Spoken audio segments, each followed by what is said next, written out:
All right. Good morning, guys. um, okay, family and the essence of uncertainty. How should I begin? How should I begin this?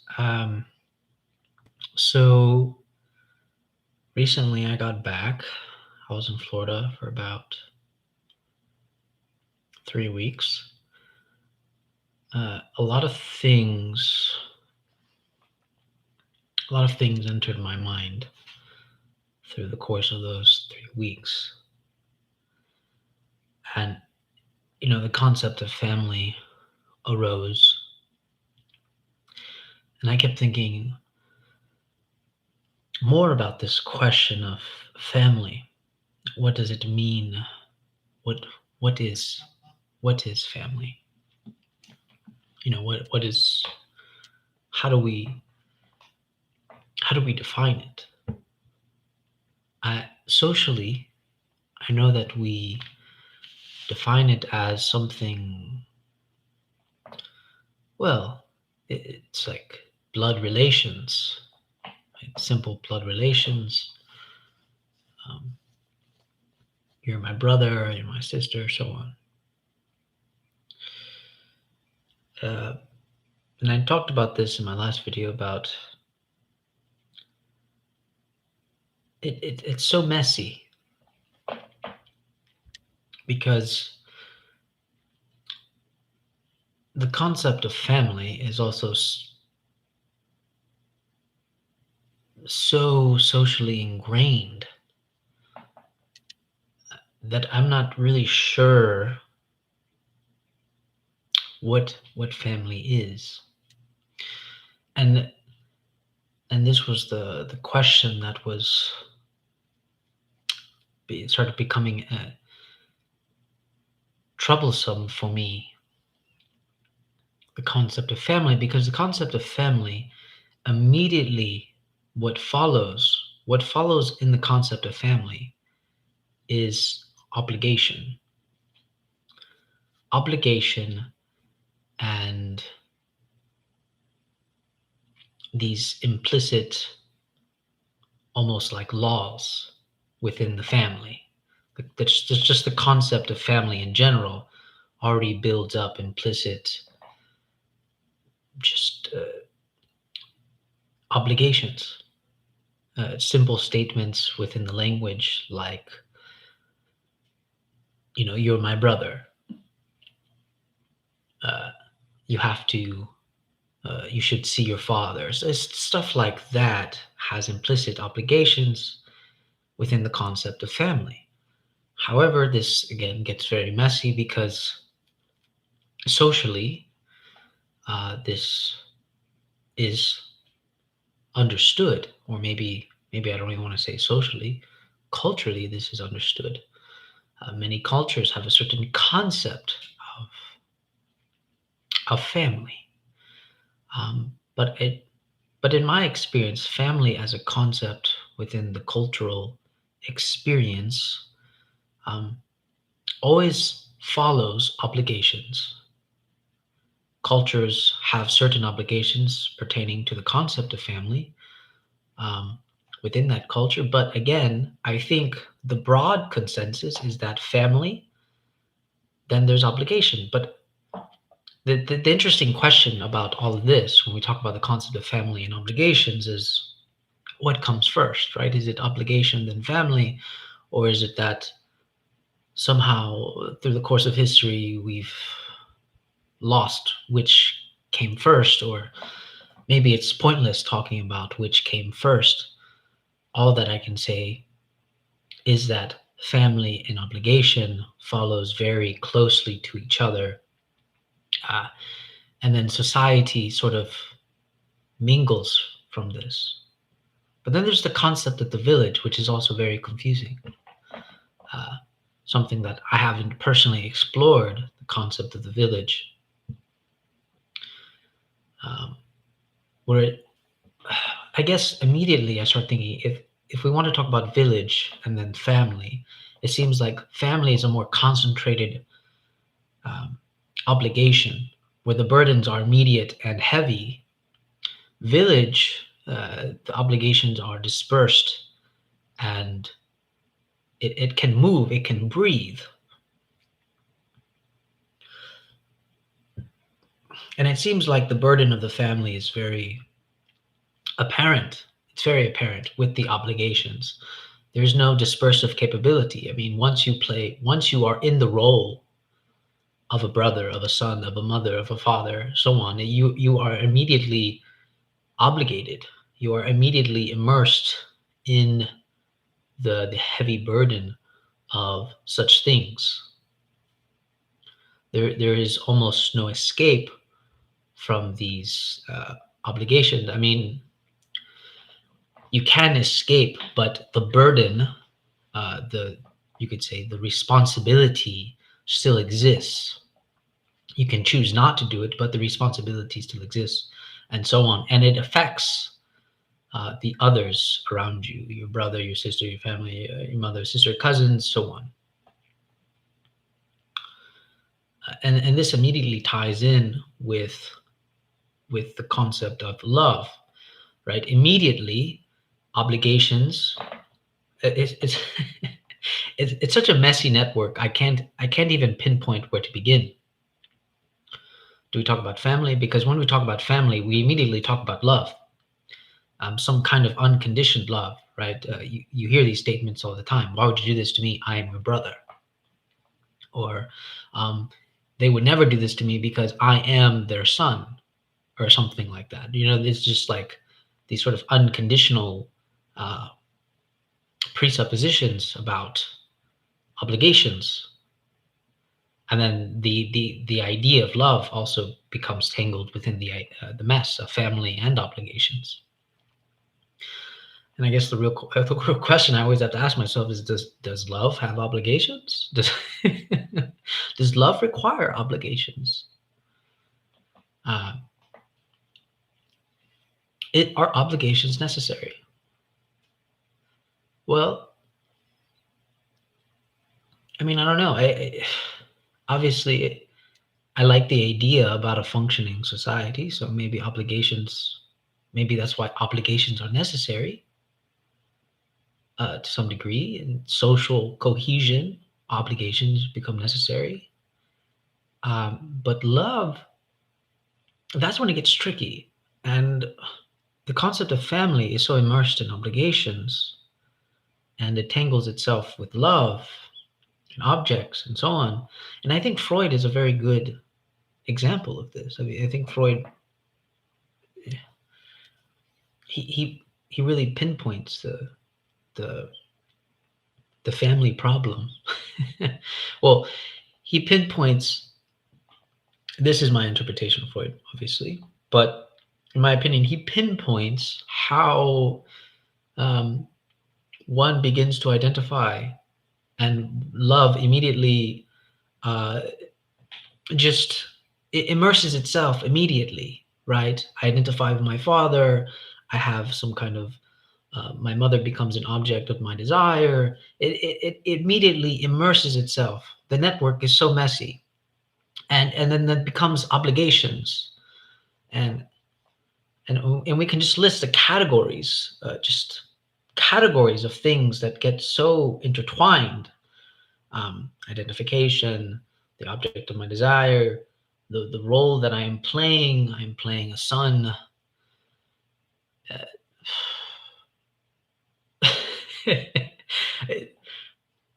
it, it's so hard to know where to begin.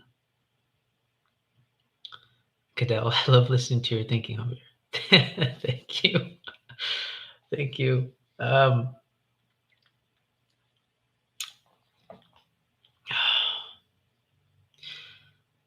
but there is something that someone said to me recently.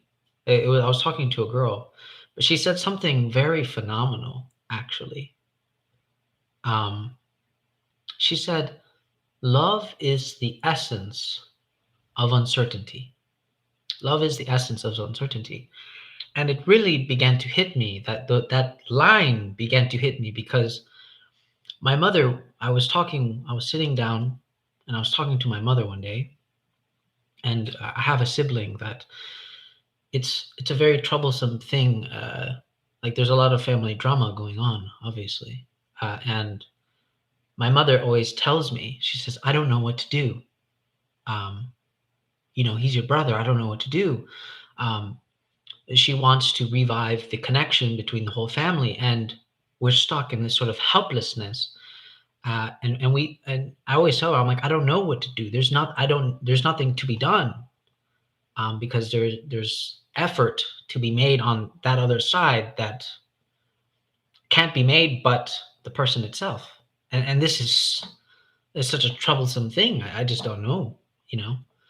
And so here, helplessness follows, and just leaks everywhere. Helplessness leaks throughout the entire, uh, we want to say, I don't know if I want to say process or structure, just the entire familial drama. Helplessness is just all in there. There's nothing to be done. Uh, Let me see. The question of where the categories of love came from in the first place, turning others into objects in a familial drama, and then the question of how to begin again and develop new categories. Yes, I.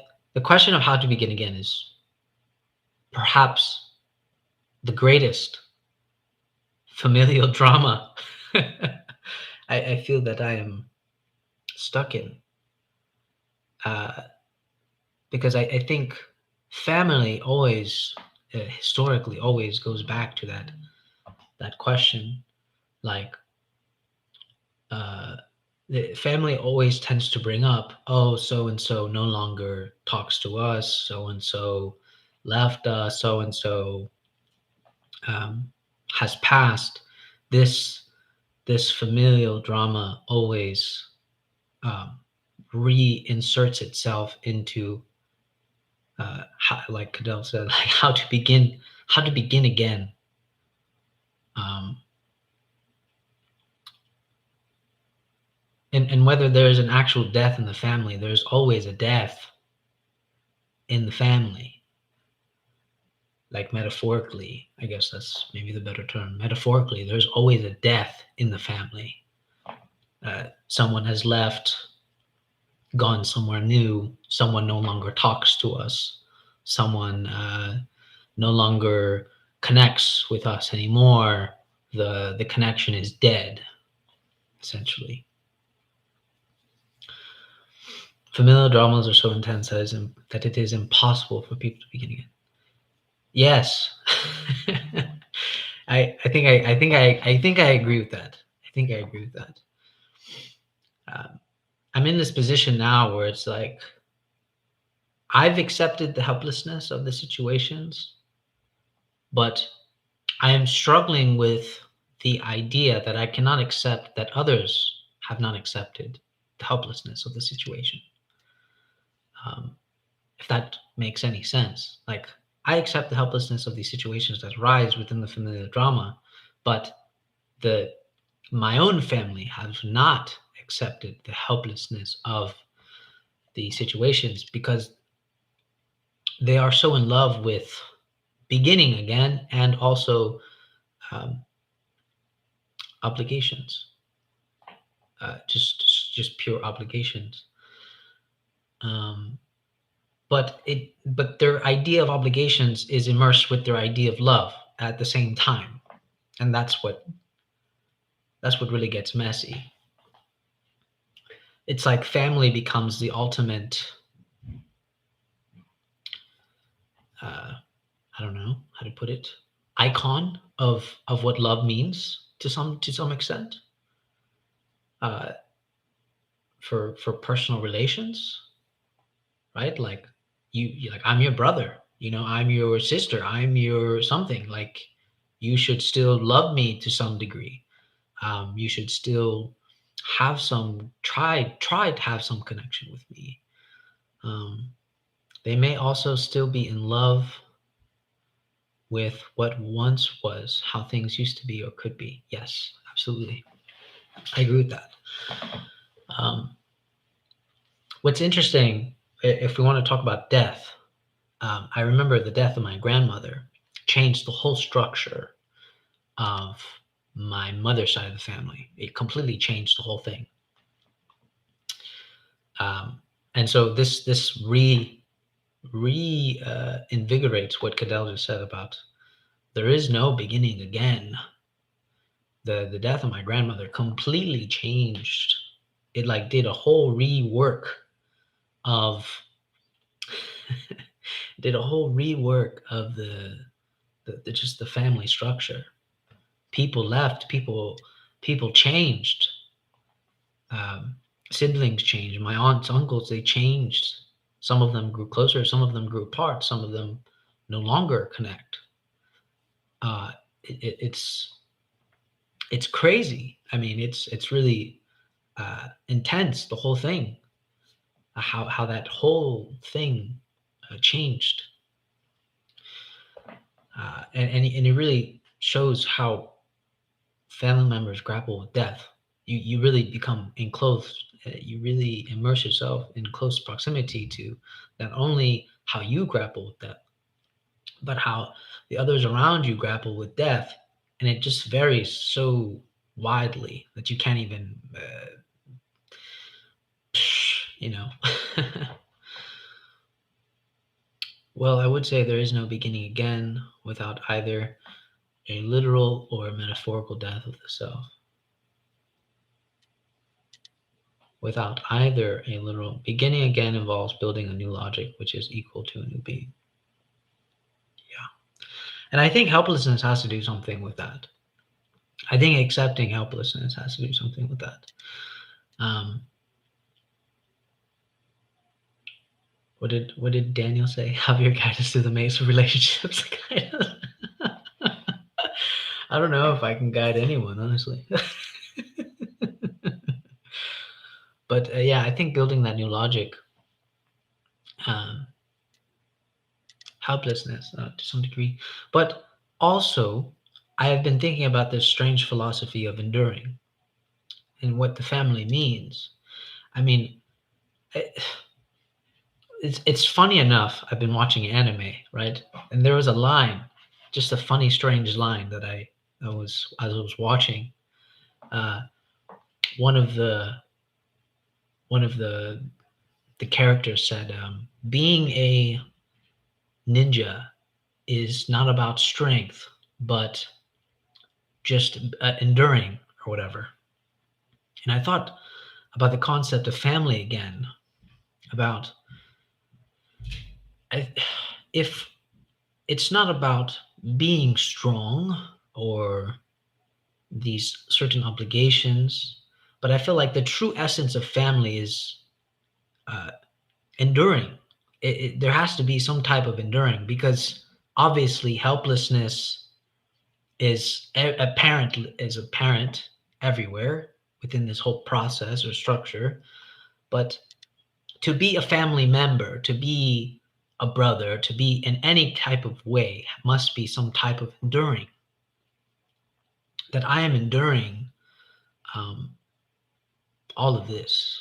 I'm enduring something. I'm in love with my enduring.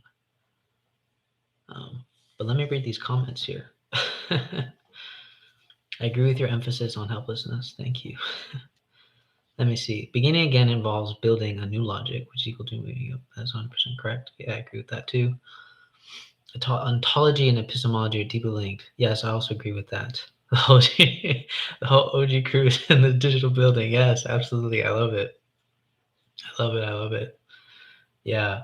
Um, this brings me back to the idea of what OG Rose had talked about with effacement, and lack. Haven and Grace and Reed are also here bringing the dance party. That's great. That was the essence of a certain ever like, yeah, because it's linked, right? The helplessness, uncertainty, these are all things. Why do we talk about death so much? It's because, even we talk about a real physical death, we don't know what's going to happen afterwards. How will the family be like after this? How will I be like after this? Or any metaphorical connections that we have. Once death has showed itself, there is uncertainty. Why do we fear death? Uncertainty, plain and simple. Why do we try to answer it? Because we don't like to deal with it. But when I was talking to that girl and she said, love is the essence of uncertainty, I thought, wow, that's really something. That's a really powerful line right there. I don't know what to say to that, because I just don't know. And then experientially, I'm already immersed into it. I'm already in it. So that's just very enticing to me. Um, and then to kind of go on a side path, I've been thinking a lot about the distinction between suffering and pain, because I feel like there is so much just immersion with this idea of suffering and pain. Let me see. When we think beginning again of logic being every seed form of human consciousness starts in an utterly and totally helpless state. A baby is in maximum uncertainty. Yes. But also the womb carer is in absolute uncertainty. And I was beginning to listen to was it Daniel's conversation with I forgot his name. They were talking about philosophy, and Daniel Barnes. Yes, Barnes. They were talking about philosophy, and I immediately started thinking uh, that we immediately gauge into the philosophical inquiry immediately because uncertainty already exists. It's already there. Like when you gave, when Daniel gave that example of like, why am I grabbing a can of tuna? Why am I bother doing this? Why do I do any of this? But yes, I also think the womb care is the, well, we can talk about the womb. The womb is the carrier of the uncertainty. I don't know what that means. I don't know what that translates into. The womb is the carrier of the uncertainty. I don't know how that we would translate that into philosophical statements. The whole world is new and unpredictable. It is impossible for us to fathom what would have been like.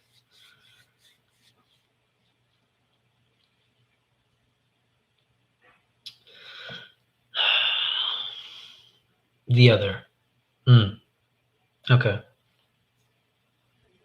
Psychoanalytically, yes, the other. I agree with that. Every seed form of human consciousness starts in utterly, yep, the helpless state. Well, I think I think let me see.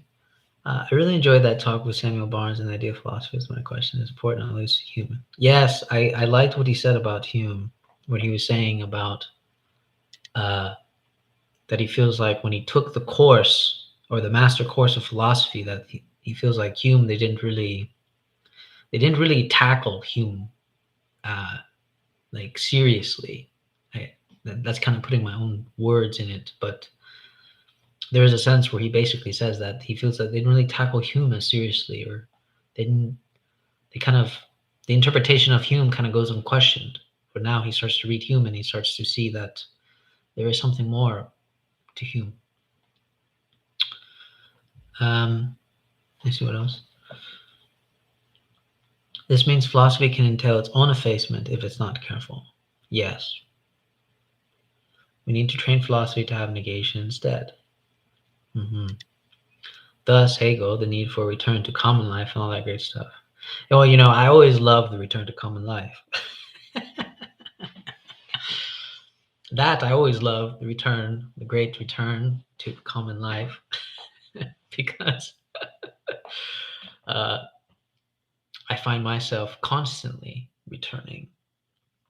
And this I can even say just empirically, or not, maybe not.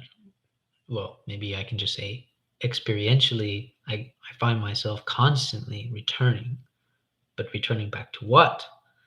Um, Turning back to what? Also, a lot of problems in the family are a result of being in family without any return to family.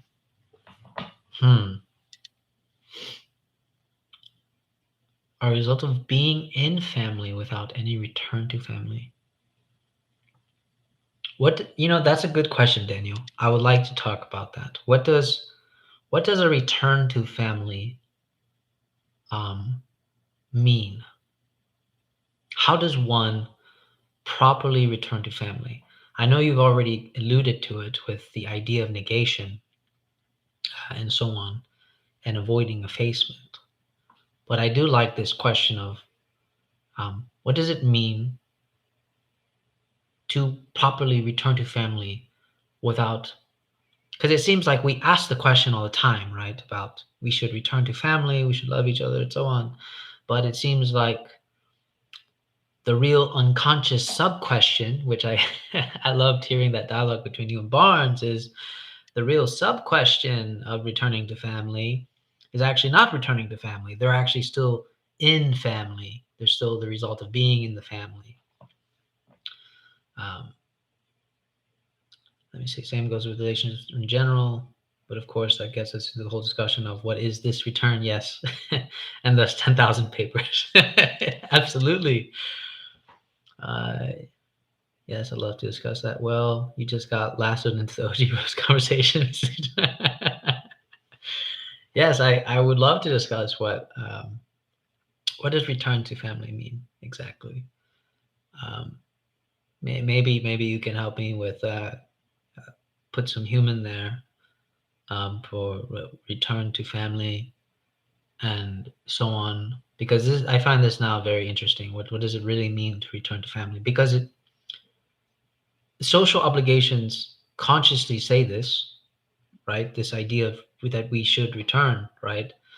For example, just to kind of give like a real life example, my mother would say, "You need to visit your father. You haven't seen your father in a while," something like that. Um, so it's this conscious act of we should return to family, become whole, this unity. That's also a good question. The unity, the effacement, it is not clicking. But see, this is really an effacement. So it's a hidden effacement because the family craves unity. Um, but return to family as negation, that is a really interesting way of putting it. What's so tricky with philosophy is that it entails all these small distinctions, say between effacement and negation, being with family and returning to family. Absolutely. Most people, and it's true, most people don't want to talk. Uh, most people don't want to have those, don't like those distinctions, you know, which again makes me want to discuss why don't people like those distinctions? Why don't people want to talk about those distinctions? Uh, and so on. That's always a question on my mind, but there is always more important questions. Wholeness versus harmony, justice versus equality, on and on. Yes, yes. Um, I can only think of return to family in the context of return to unconditioned being. Unconditioned being. Unconditioned being. Is this unconditioned? Are you talking about almost kind of like, I mean, I know you're going for like a certain philosophical type of being, but um, unconditioned being, more like Because immediately what I associate with unconditioned is basically without obligations. Okay, versus your examples of constant conditions and like, okay, yes. Yes, I agree with that. Um, I agree with that. Because it's I tell a story all the time. I've told you before, Cadell, with like my father, right? Where how I get along with my father now is actually I dropped all the obligations of what a father means. And I now I have a father. Now I feel like I have a father, you know? Like I talk to my father more than my own sibling does. Why? Because my own sibling still holds these obligations that were not fulfilled within our childhood, as a grudge, as a sort of grudge that, you know, he was a son, so what he wasn't satisfied. But once I let go of those conditions and obligations, uh, you know, I have no problems with my father.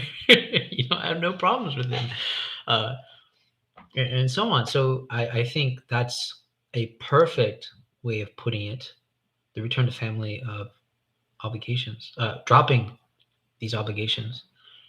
So I think that's great. I think that's great because this falls back to OG Rose's love formula, like the horrible formula of like if you love me, you do X or you do Y.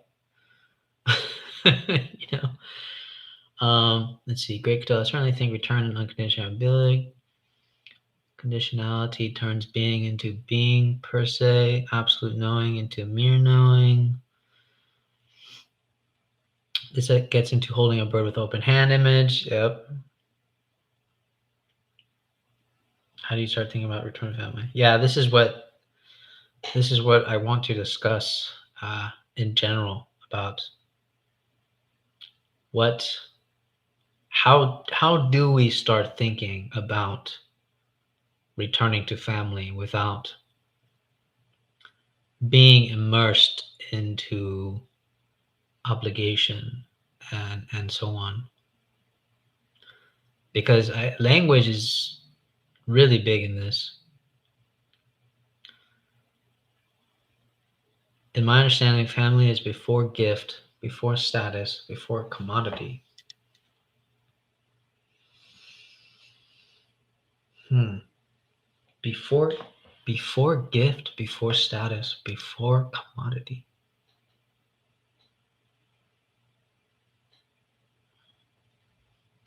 This is a very interesting conversation. I don't even know what to say about all this. But it is I would like to hear more insight on that. I would like to hear more insight on that. Um, the paper on love is hopefully a good start. But now I want to do a paper on family, which is focused on this directly. Yeah. Um, concept of family, yeah.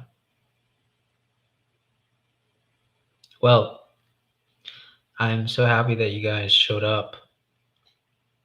This was a lot of really good stuff. And now, thinking about return to family. Obviously, love and everything is mixed into this. And I'm sure to one extent I want to bring in Kant somehow. We can kind of explore this in faction because it's a good subject for that under the wing short story. But I need to pay for it directly.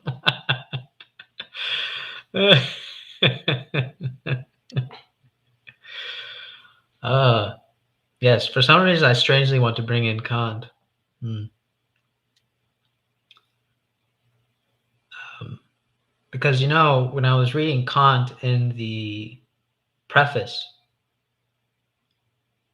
when he makes these distinctions between nomads and dogmatists, what's funny about those distinctions is that those are very apparent within the family structure itself. There's always dogmatists within the family structure, but there's also nomads within the family structure. And it's funny enough, Kant basically critiques both how the nomad sort of is also like a hidden dogmatist. So this is what's interesting when I look at family in this context, because the dogmatist in the family will be like, they're always calling for return to family, but it's more like a being in the family. But let's see.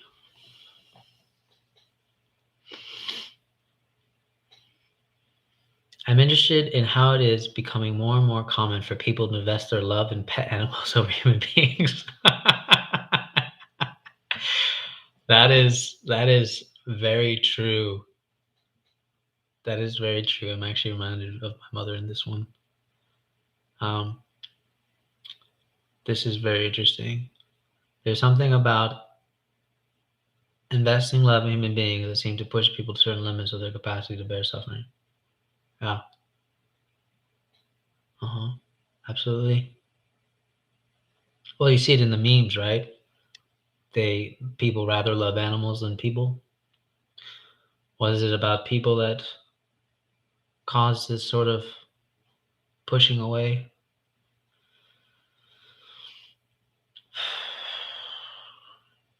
Perfect way to put it. Indeed, we do, Daniel. I like that you guys talk about this. Michelle, we're gonna talk about. I will be very excited to hear that, guys. I can't wait to hear about it because that's all I experienced when I went back home. Just the concept of family over and over again. Um, let's see what Cadell said. My intuition is that the loving of pet animals over human beings is a sign that one is not actually capable of loving human beings.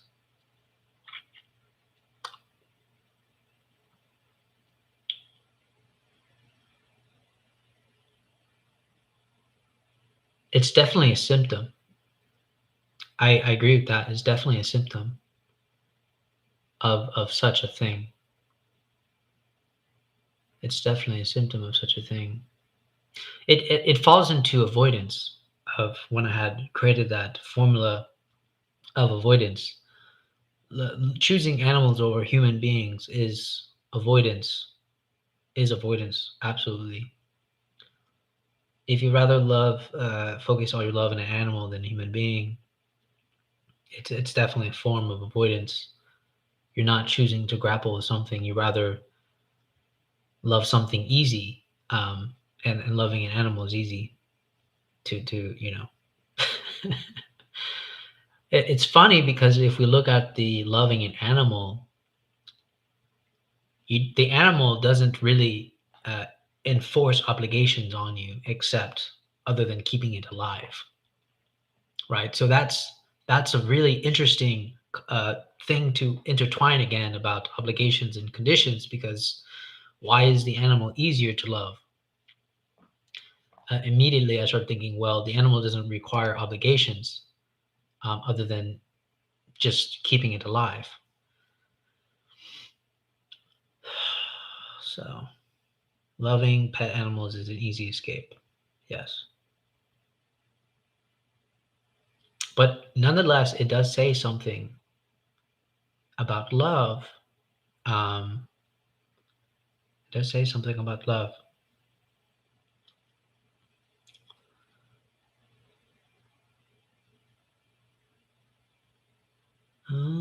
A pet is generally too different to function as an other, which would make us begin to encounter the painful A equals B, which Hegel calls us into.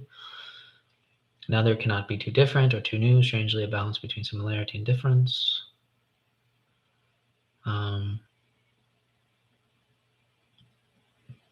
Thus, vis-a-vis the pain of A equals B, the level of confrontation with rational antinomy when we are loving another human being is basically so high that we encounter the impossible in raw immediacy. Yes. Well, it goes back to helplessness again.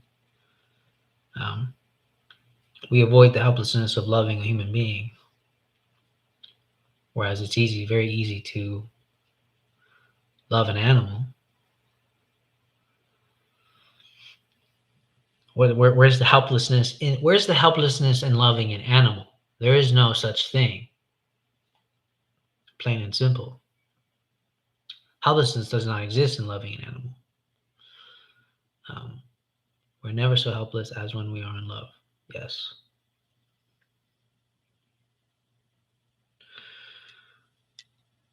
Animals don't make us encounter ourselves. They allow us to feel like we can relate to A equals A. Yes, that is perfectly said, Daniel. That is perfectly said. Beautiful. People's pets are just servants and masters, say dialectic. But funny enough, I know there's people that would argue against that, that they want to raise the animal on equal terms, right? For example, we can talk about how the animal rises to the concept of being a family member, right? And you see this lately in society where it's like the woman loving the dog will say, "This is like my child. This is my child. This is like my son," and so on. It rises to the member. It rises as a member of the family, which is a interesting relation. Basically, family structures can treat everyone like they should be pets. Ah, okay. Animals don't ask you questions. Humans do. Questions are essentially destabilizing. I think women who place a pet or the baby child as the ultimate form of cognition is also false. Place a pet or the baby as the ultimate form of recognition is also false. Or same for men too, if they do the same thing. Ultimate form of recognition is also false. No. You mean what's false exactly? That them like are you saying like they don't do that? Oh, as an ultimate form of recognition is also false. The falseness is that they are placing the ultimate form of recognition in something that cannot really think or challenge them or question them. Yes, yes, yes, yes. I got you. Yeah. Mm. The bug in metamorphosis isn't even a beetle or like one or great irony. Oh, it's not a genuine A equals B. Yeah. Well, it's like Daniel said. Well, yeah. You don't encounter yourself. You have no chance of ever encountering yourself in the animal. So that was put, and it's not a genuine A equals B. That's right. I agree with that as well. Um,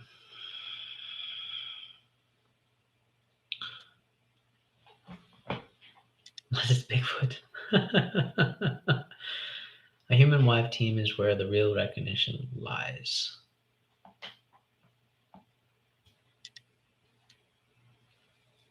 Mm-hmm. Mm-hmm.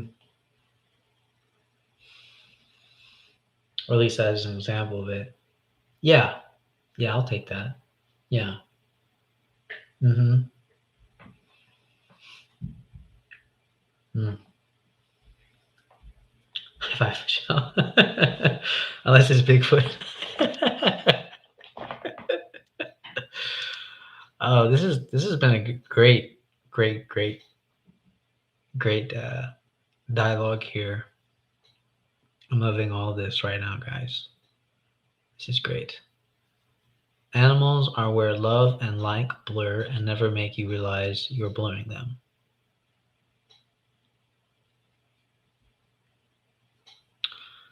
Yes, and that actually reminds me, I'm gonna have to reread your distinction between love and like again,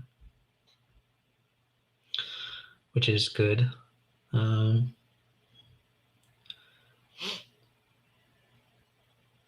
should give very high reflection to the fact that in these intellectual spaces, they are basically the only man-woman intellectual team.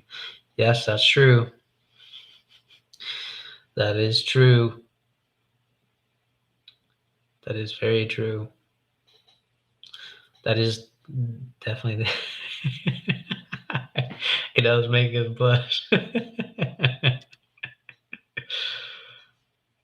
Your pet can't call you out for your self-deception.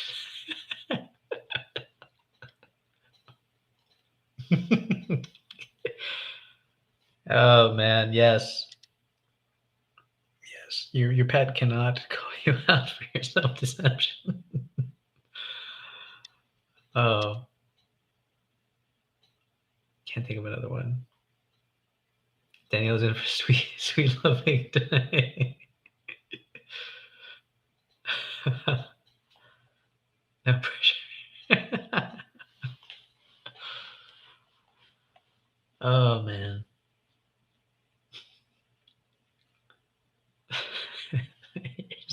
You're still put you're still putting Huggles ugly.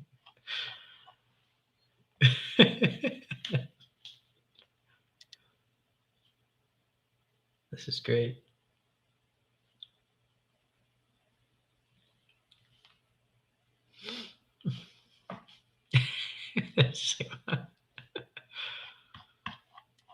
Wow, I am so happy. The space is here.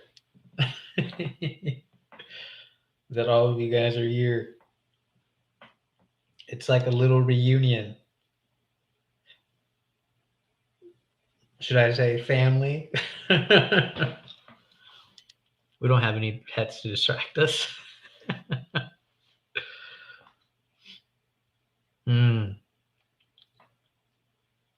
You know, Daniel, I really like that story when you talked about when you were talking with Barnes. Flexing tattooed cousin. No. No, Daniel, I really like that story where you're talking about Haven when he was telling you, he's like, I really want to go out at midnight. He said, Dad, what? Why? He's like, don't you want me to be brave? I really love that whole interaction.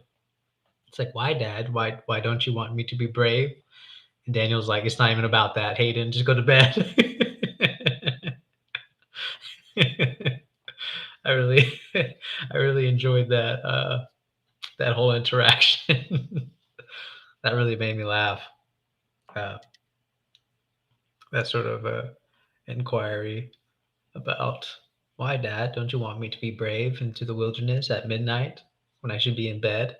I have never spoken to Haven when he did not answer.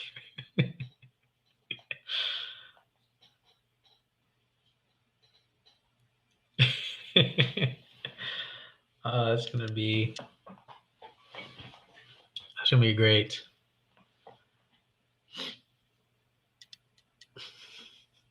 I gotta be more careful with who I hug.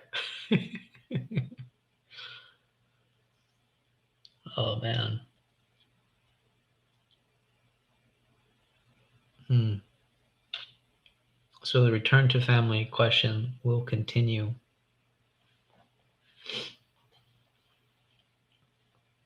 And I like this AB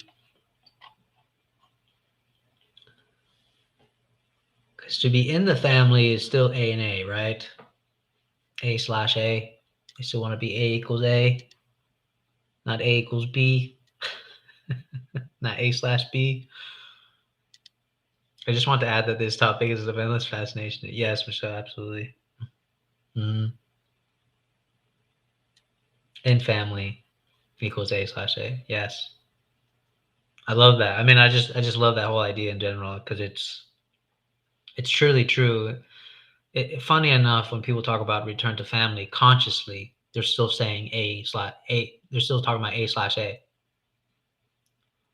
Um, but return to family, they have no idea what it really means, which is A equals B. They have no idea. No idea because the obligations are still holding A equals A rather than A equals B. Um, and like Cadell was talking about, the conditions and the you need unconditioned to you need some type of unconditioned being to start going into the idea of return to family. The problem is that A/B cannot be taught from the outside, I don't think. um, yeah, yeah. I honestly, naively, I want to say I think it can because I really want it to be. I really want that to be possible to teach outside A/B. That's what I really want. Um, Intellectually, I must agree. Emotionally, I'm like, I really want that.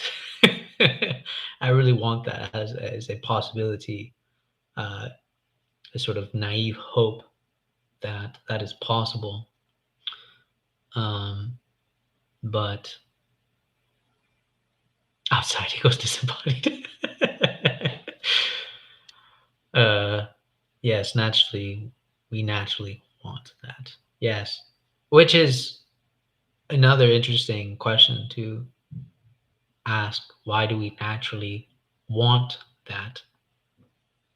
Why do we naturally want that? Is it because of the womb was naturally A equals A from the beginning? Or is it because the womb created that atmosphere of A equals A or something like that, where you didn't really encounter the um, when you were in the womb, you didn't really encounter the other until you exited the womb, then you encounter the other. Um, so let me see. It's what our brains want because our brains love whole hope. Yes. Oh, I love this distinction again between whole and then the whole. Family seems to be both the answer and the question, the solution and the problem. It might be the ultimate risk. Hmm. I do think the model of the thinking and its determination by the original womb state is useful. I think so too, because it has to be some type of um, it just makes sense when Daniel talks about uh, how in the family it goes back to this idea of unity, which falls into the idea of effacement, um, whole. Oh well, I guess I said backwards. Daniel's like, okay, whole equals return to family equals A size A. Yes, the correct the correct whole.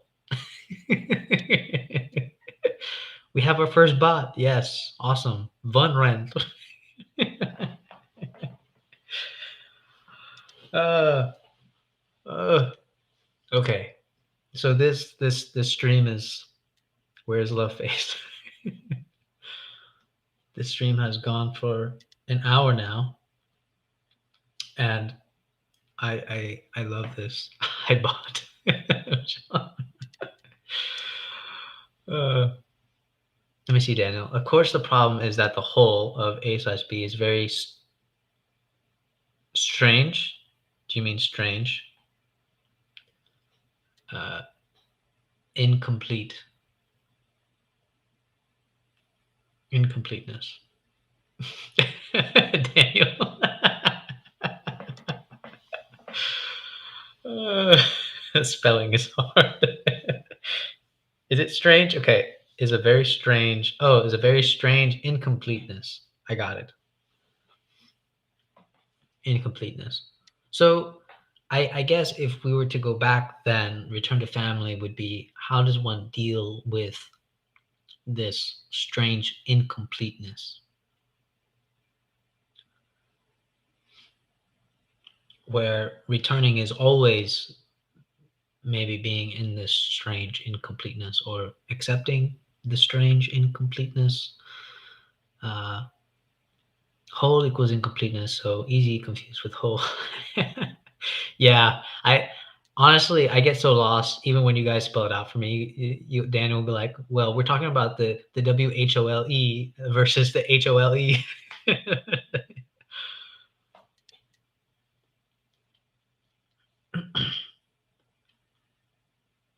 AI simulated partners are a whole new level of A/A. We have seen the tip of the iceberg.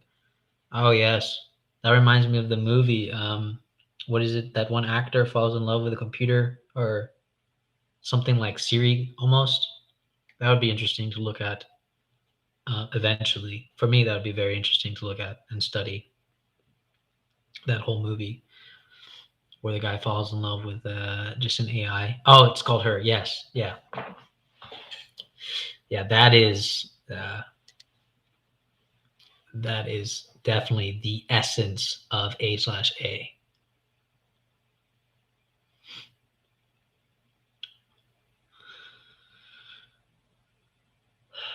Let me see. Thus of all reconstructing A. You know, I can't wait for that book, Daniel. Your whole reconstructing A.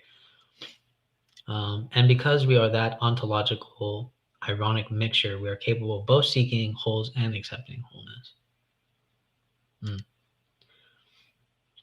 I've analyzed it on my channel. Samantha's discourse is incredibly important towards the end. Oh, you gotta link that to me. Was that recently? I would love to watch that. I would love to watch that. You mean Time of Eve? Oh, sorry. I mean.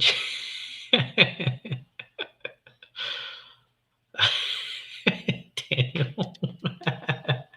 Yeah, the movie is called Her. The movie is called Her. This is back in the day, the pre-Javier days. Oh man, now I'm a timeline. Now I'm some. There's the pre-Javier days, and then with Javier. If it's good in America, it's from Japan. uh, that's good.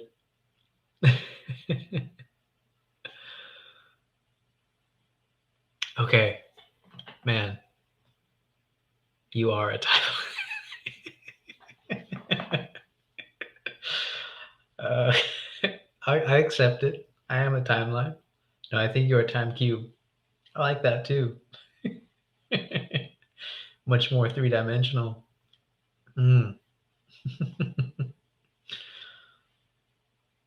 Well, I really, really, really love this discussion, guys. I'm glad you guys all showed up. Um, there's much to talk about. Returning to the family. What does this mean?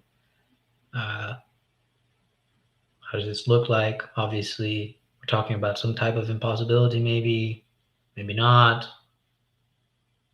Love to dive into it. Would love to really, really go into it really deep. Uh, anyway, we're naturally toward A/A and have to work really hard to make everything toward A/B. Yes, absolutely. A/B. All right, you guys have got me going into it, which we can only do because we started in A/A. If we started in A/B, we'd probably not be able to start functioning. Yeah. Davu's like, I need to go and watch from the beginning. I was late. Well, Davud, I think you'll like this. I think you'll like this. A lot of contributions from Cadell and the great philosophical couple, Daniel and Michelle. As always, Happy New Year's, guys. Thank you, Davud. I hope uh, you and Michelle start feeling better. I know you guys have gotten sick. Uh, I know Davud got sick, and Michelle recently is kind of sick as well. So, hope you guys start feeling better. Um, and Davud, if you like this talk, I think I would like to propose just like a big talk about what does it mean to return to family. I think I would just love like a big conversation of what does it mean to return to family. Um, if you feel interested after talking to this, after watching some of this video, um, and so on. What if we did like a 5-way talk on this? Yes, that's exactly what I'm saying. I think we should do a 5-way talk on this concept. What does it mean return to family? How we confuse the idea of in family versus return to family. What does this look like? I love, love, love, love, love that. Family Symposium. Absolutely. Absolutely. This is exciting. Great way to start the year. Um,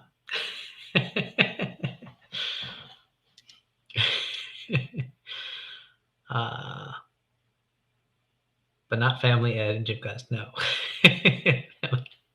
Yes, the Great Family Symposium. Yes, I would love that. That'd be great. Okay, so it's reached an hour now. I'm going to cut it off. Lately, I've been doing longer streams than I intended to. I had no idea I was going to do an hour, but I'm perfectly fine with it, actually. Love that you guys were able to join me and we were able to have a deeper conversation rather than me talking to myself for an hour, which I don't think I would be able to do that. I'm going to get some sugar. Anyways, I am going to go, but I will leave I will leave for final comments for you guys. Michelle and I will do some kind of talk on it. Take care, everyone. I'll go back to the beginning. Get well soon, Michelle. All right, guys. Thank you, Kato. Thank you, guys. Really appreciate you guys so much. All right. Take care, guys. Hope you have a good rest of your day. And I am looking forward to the Family Symposium. All right. Take care.